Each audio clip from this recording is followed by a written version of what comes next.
They're not designed, they are just evolved, representing machinery that's evolved. Why would he state this? Well, this is the only way you can get published.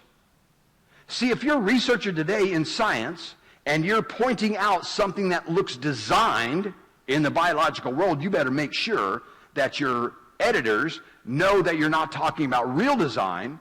You're just talking about something that looks designed but is instead really evolved, or else you're not going to get published, because that's the nature of the discrimination today in both scientific industries and academia. And that's happened to every single one that stood up. Velikovsky was destroyed more than any of them. His book was on the top of the bestseller list for 11 weeks in a row. And academia told the publisher, which was Macmillan, if you don't take it off the bookshelves, we'll never buy another book from you. What are they going to do? Because they were a big distributor to the academics. They took it off the bookshelves. This is what we're up against, is suppression of relevant information, which would lead you quite likely to God. It sure did me. I was in that same boat as them. And once I really was able to open my mind and realize what I was looking at, and then I addressed all the ancient texts, not just the Bible. I read Apollodorus, read Ovid, Plato, of course, Homer, all of them. All of that stuff was real. Apollodorus will blow your mind. And as far as I'm concerned, that was real stuff. And as far as I'm concerned, there is a God, and there is only two ways to go here. You're going to get one, you're going to get a good deal, or you're going to end up, is what the ancient texts say, it's either good or you just don't want to go. And there's no way out, I don't think. You're going to go one way or the other. That's the way I'm taking things now. So this has been huge for me to come out of this cloak that was dragged over me by academia. Well, the reason why these beliefs are troubling is due to the function of this government agency, the National Academies of Science. The function stated here is to investigate, examine, experiment, and report upon any subject of science or art whenever called upon to do so by any department of the government, such as the U.S. Department of Education. And secondly, to advise on the scientific and technological issues that frequently pervade policy decisions, such as how science should be taught in our public schools.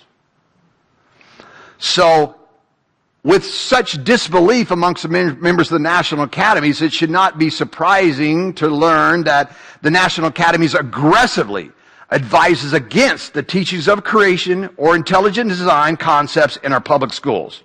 They even published a booklet for educators to specifically attack the truthfulness of the biblical creation and defend the teachings of evolution, titled Science and Creationism, a View from the National Academies of Science.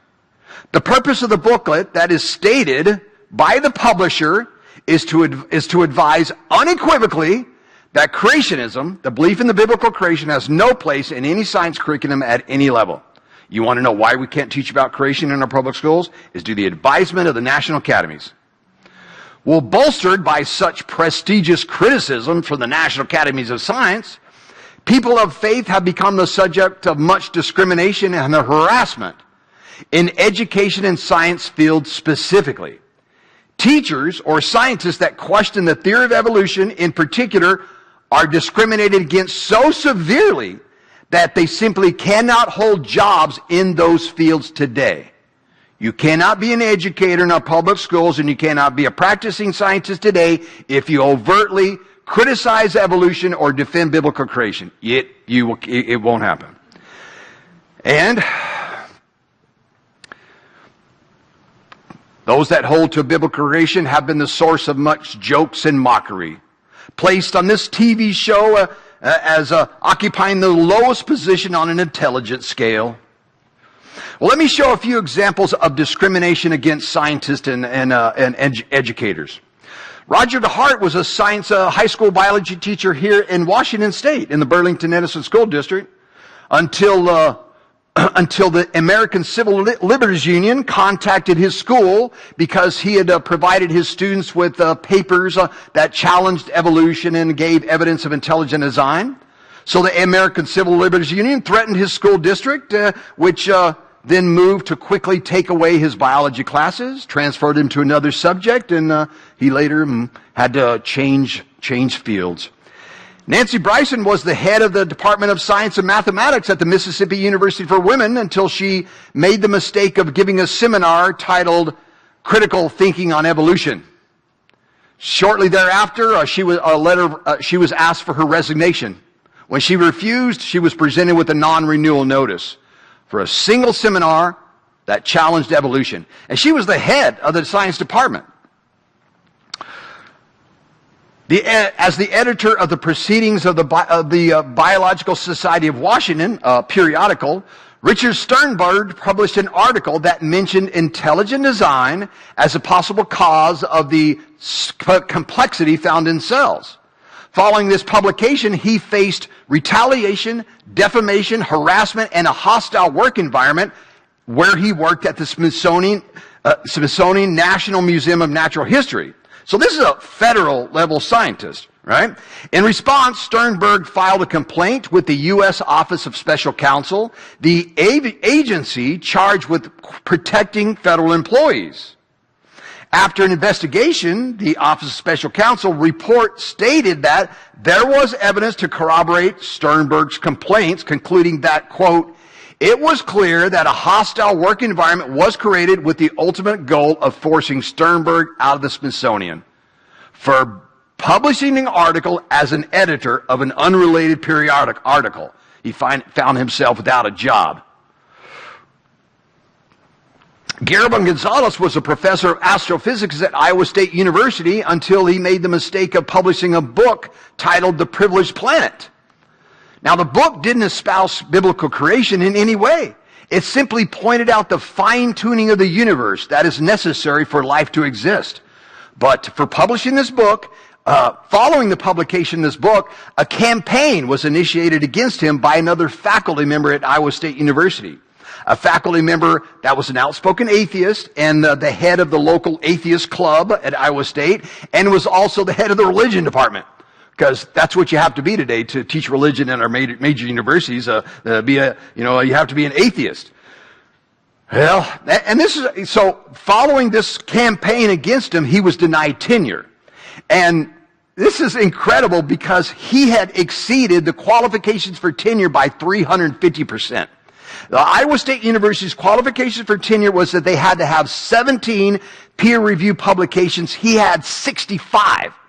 Peer-reviewed publications. And this extraordinary number of scientific publications for a professor, and then to be denied tenure for something like this shows how bad the religious discrimination is in our country, specifically against people that uphold biblical creation or challenge evolution. Well, Guillermo Gonzalez's book was subsequently made into a documentary that got this guy in trouble.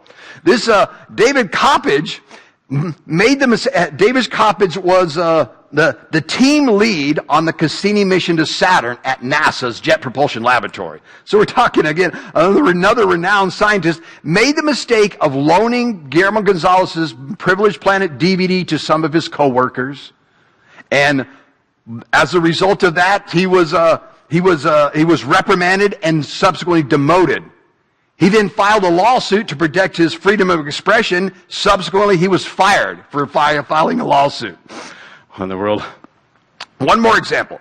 Raymond Damadian, shown here, was overlooked for a Nobel Prize because he upheld biblical creation. And he was nominated for a Nobel Prize for his work on the nuclear magnetic resonance technology that gave rise to the MRI. The magnetic resonance imaging systems that we use today. Raymond Damadian invented this technology, but he was denied a Nobel Prize, and this was even published in the Smithsonian Magazine in an article titled Prize Fight, in which they say, it is not difficult to at least consider another explanation of why Damadian did not receive the Nobel Prize, and that was that scientists on the assembly or in other positions of influence could not abide demanding staunch support for creationist science. Smithsonian Magazine. And to start off, I think everyone listening will know and agree pretty well that most scientists today say that the evidence in favor of evolution, the tree of life, is overwhelming. And scientists in biology books and all kinds of media will tell you that. And basically they'll say only a fool would disagree with that conclusion.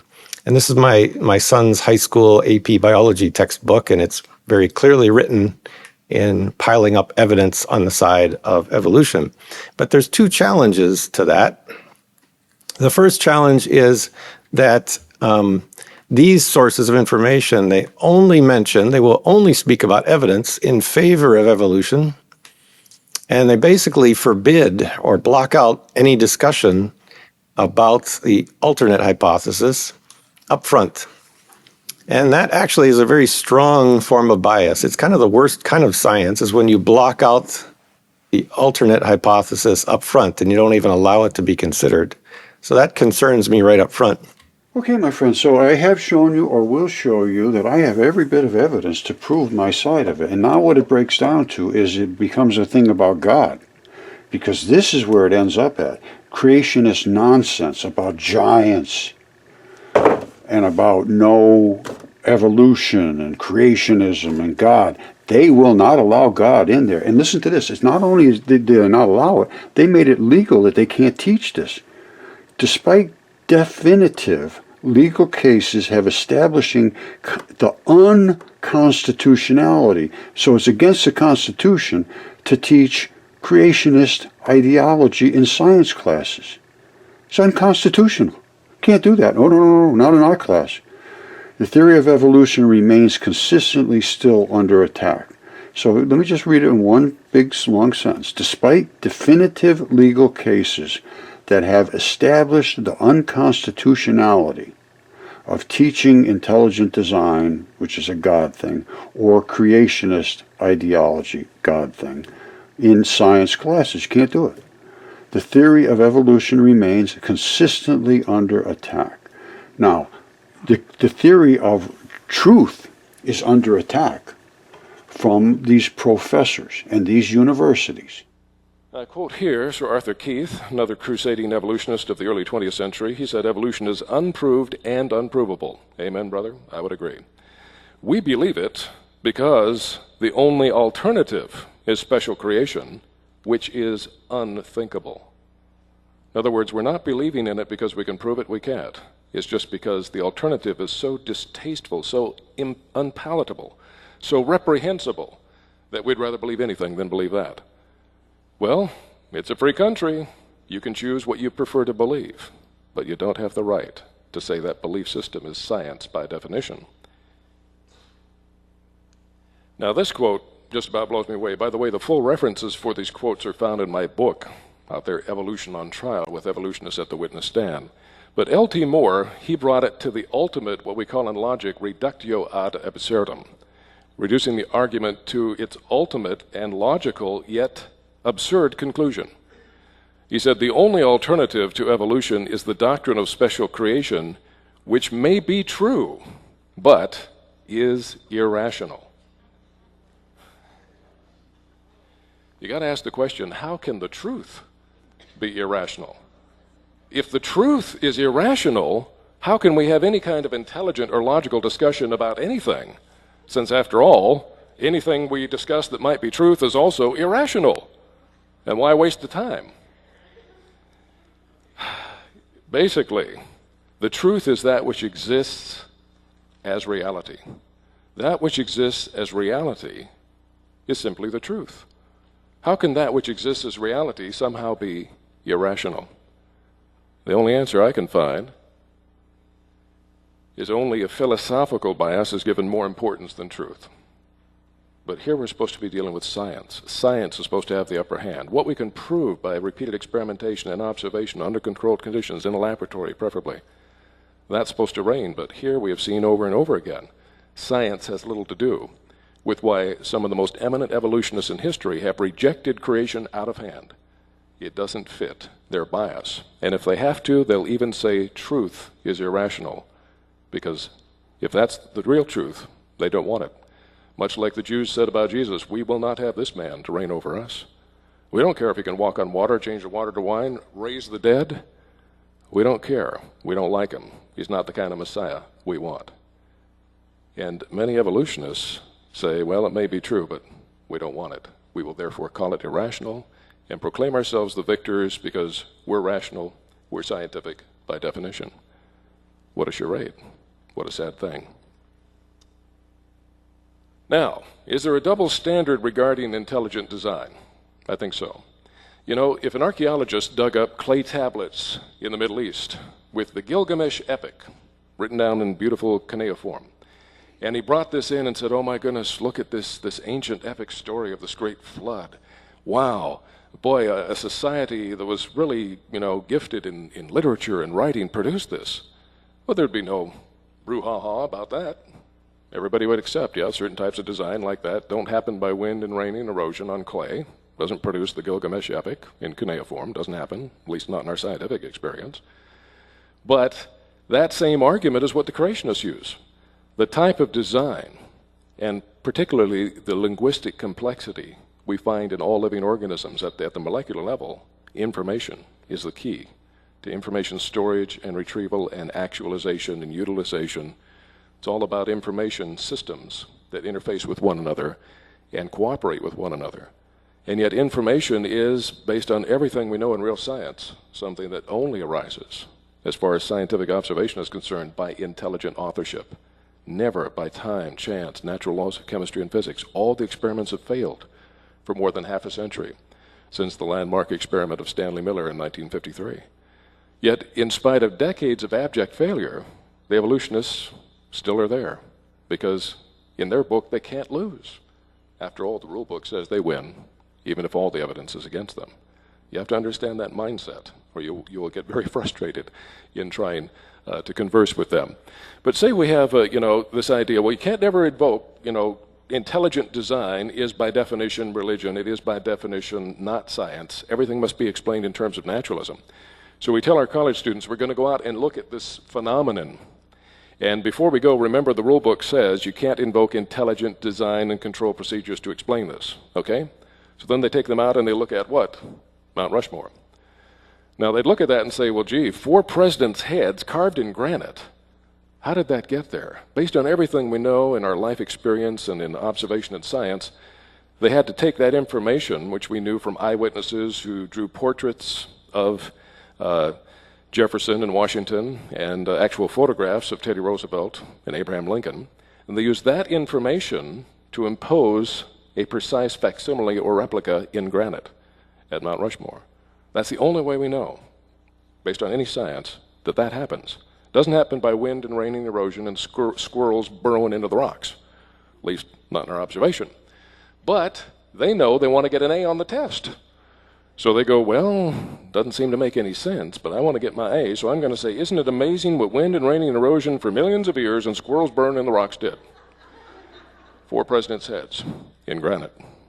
That's the sad irony of what's going on. It's like, as one scientist called it, the elephant in the living room. The name of the elephant is intelligent design. And he said, to make a living in the field of biochemistry, you have to live with the elephant in the living room, but you can never acknowledge it's there. It takes up space, it stinks, it defecates, it trumpets, it throws hay all over the place, and all the while we have to swear it's not there, because if we acknowledge it, we'll lose our job. The elephant in the living room is all over this universe. The fingerprints of the Creator are there. But many in the scientific community are intimidated and will never admit it. They'll go with the standard definition of naturalism. They want to keep their job. Tour is a creationist. Did you know that's the last derogatory term that they're allowed to use in the university? They can't talk about my religion, they can't talk about my ethnicity, but they can call me the dreaded creationist. Have I talked at all about creation in this? I haven't mentioned any, it's just science. But they will use the term creationist, therefore think that they don't have to address this.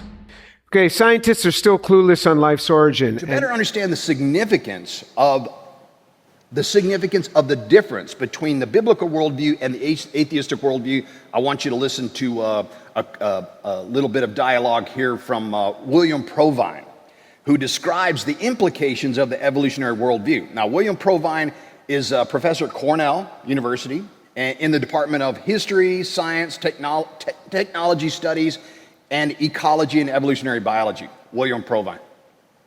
Let me summarize my views on what modern evolutionary biology tells us loud and clear, and I must say that these are basically Darwin's views. There are no gods, no purposive forces of any kind, no life after death. When I die, I am absolutely certain that I'm going to be completely dead. That's just all, that's going to be the end of me.